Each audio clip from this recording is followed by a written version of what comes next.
அன்பானவர்களே, அன்பு வணக்கங்கள். தனிமையிலே இனிமை காண முடியுமா? இது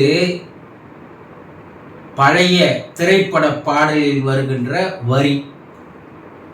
தனிமையிலே இனிமை காண முடியுமா? தனிமை மிக அருமையான இனிமையை தரக்கூடியது, ரசிக்கக்கூடியது. இததான் ஔவையார் இனிது இனிது ஏகாந்தம் இனிது என்று பாடினார்.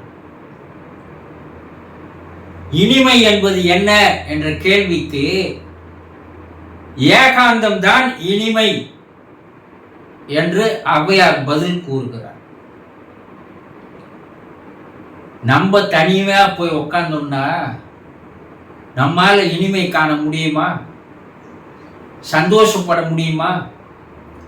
ஆனந்தமா இருக்க முடியுமா? முதல்ல அமைதியா இருக்க முடியுமா?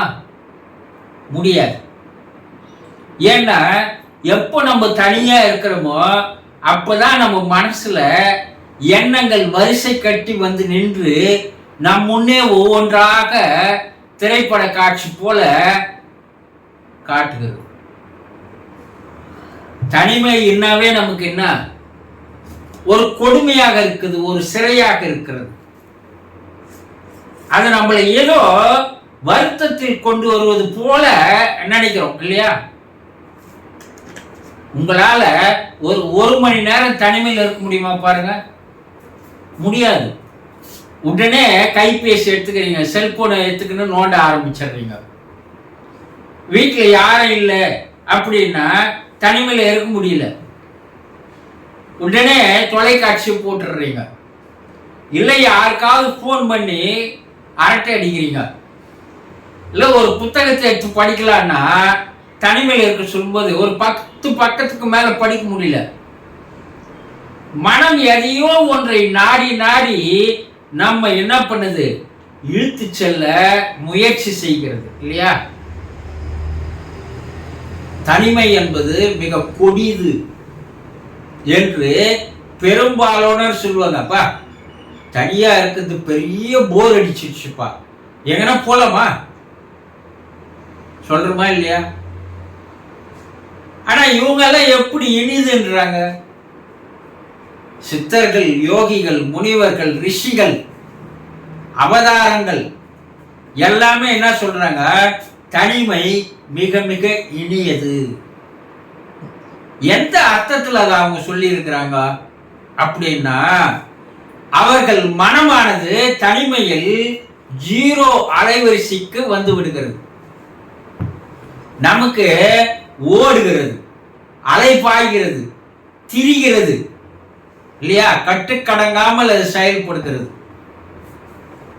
ஆனா அவர்களுக்கு அந்த தனிமை என்பது மனதை செயல்படாமல் அமைதி நிலைக்கு எடுத்து போகின்ற ஒரு நேரமாக அவர்களுக்கு அது அருமருந்தாக அமைகிறது. எப்போ மனம் உங்களுக்கு இல்லாது போகுதோ அப்போது இறைநிலையோடு ஒரு தொடர்பு ஏற்படுகிறது. இந்த இறை ஆனந்தம் இருக்குது பாருங்க, அது தருகின்ற இன்பம் அளவிட முடியாதது, அளவில்லாதது. அது தேனில் விழுந்த எறும்பு போல. அந்த ஆனந்தத்தை ஒரு முறை, அந்த இனிமையை ஒரு முறை அனுபவித்து விட்டால் அதை விட வேற போதை இந்த உலகத்துல கிடையவே கிடையாது.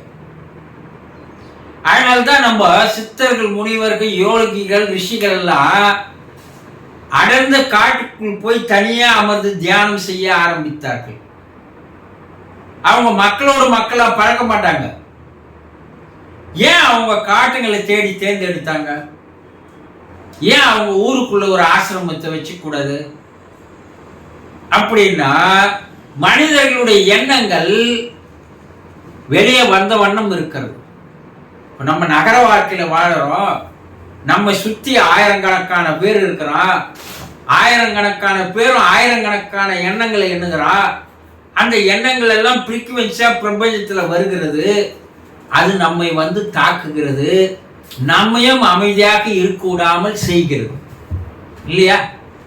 அப்போ மனிதர்கள் இல்லாத ஒரு ஏகாந்தமான தனிமையான இடம் போயிட்டோம்னா மற்ற மனிதர்களுடைய மன ஃப்ரீக்குவென்சி அலைகளானது அங்கே வந்து தாக்குவதற்கு வாய்ப்புகள் இல்லை. இந்த தனிமையில பிரபஞ்சத்தினுடைய அதிர்வு மட்டுமே இருக்கும். அந்த அதிர்வு நம்மை மேலும் மேலும் மேலும் அமைதி நிலைக்கு எடுத்து போகிறது என்று சொல்கிறார். அப்போ அந்த நிலைக்கு வந்துவிட்டால் அனைத்தையும் அறிந்தவர்களாக நம்மால் மாறுகின்ற ஒரு நிலை வருகிறது. தீர்க்க தரிசன பார்வை கிடைக்கிறது. அதோடு இறைவனோடு இறை நிலையோடு இணக்கமான ஒரு உறவானது ஏற்படுகிறது. அதுக்கு தானே மனிதர்கள் எல்லாம் முயற்சி பண்றான். இறைவனோடு சேரணும் தானே எல்லாருக்கும் ஆசை. இறை இன்பத்தை அனுபவிக்கணும் தானே எல்லாருக்கும் ஆசை. ஆனா இந்த மனம் செயல்படுகின்ற வரை அது முடியாது. அதற்கு பயிற்சி என்னன்னா தனிமைதான், தனிமையான இடம்தான். அந்த தனிமையான இடத்துல முதல்ல போக சொல்லும் போது மனம் வேக வேகமா ஓடதான் ஆரம்பிக்கும். ஆனா தனிமையை நீங்கள் தொடர்ந்து பயிற்சி செய்து வந்தால் அந்த மனம் ஒரு காலகட்டத்திற்கு அப்பால அது அமைதி பெற ஆரம்பித்து விடுகிறது. கடைசியாக அமைதி நிலைக்கு வரும்போது இறைநிலையோடு ஒரு தொடர்பு ஏற்படுகிறது, பிரபஞ்சத்தோடு ஒரு லிங்க் ஏற்படுகிறது. அந்த பிரபஞ்சத்தில் இருக்கின்ற அதீதமான சக்தி உங்களுக்குள் வர ஆரம்பிக்கிறது. அந்த சக்தி உங்களுக்கு ஆனந்தத்தை, சந்தோஷத்தை, மகிழ்ச்சியை, இன்பத்தை வாரி வாரி தருகிறது. அப்போதான் அவனுக்கு தனிமையில் இனிமையை காண முடியும்.